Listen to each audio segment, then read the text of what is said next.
না না, তোমার একটা লাইকে আমি কোনোভাবেই ভাইরাল হয়ে যাব না, ঠিক আছে? তো তোমাদের জন্য আমার অনেক ভালোবাসা নিয়ে ফের একটা ভিডিও নিয়ে চলে এসেছি।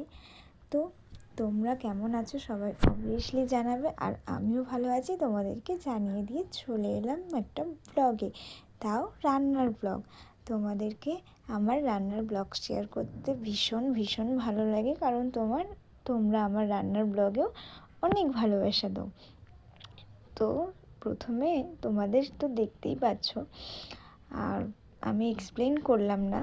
তো তোমরা সবাই জানো কম বেশি যে কিছু ঘরে না থাকলে ডিম থাকলে ডিম দিয়ে ডিমের কারি বা ডিম দিয়ে ঝোল যে যেটা বলে সেটা করতে পারে।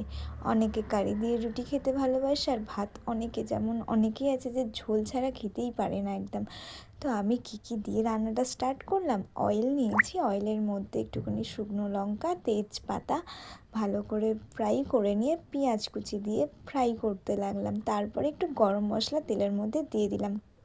দেওয়ার পর আমি দিয়ে দিয়েছি কাঁচা লঙ্কা, টমেটো দিয়ে নাড়তে নাড়তে যখন একটুখানি টমেটোটা গলে মতো গেল, তো একটু জল দিলাম, যেহেতু নিচে নয় ধরে যেত। তো তারপর আলুগুলো দিয়ে বেশ করে কষিয়েছিলাম যতক্ষণ না সিদ্ধ হয়েছিল। তো কষানোর পর আমি তারপর জল দিয়েছি অনেকটা পরিমাণ, যেহেতু সবাই আমাদের ঝোল খায়। দেখো আলুগুলোও কিন্তু সিদ্ধ হয়ে গেছিলো আমার। আমি কিন্তু আলুগুলো ভেজে রেখেছিলাম, তারপর ডিম দিয়ে ধনেপাতা আর গরম মশলা দিয়ে নামিয়ে নিয়েছি। Bye bye.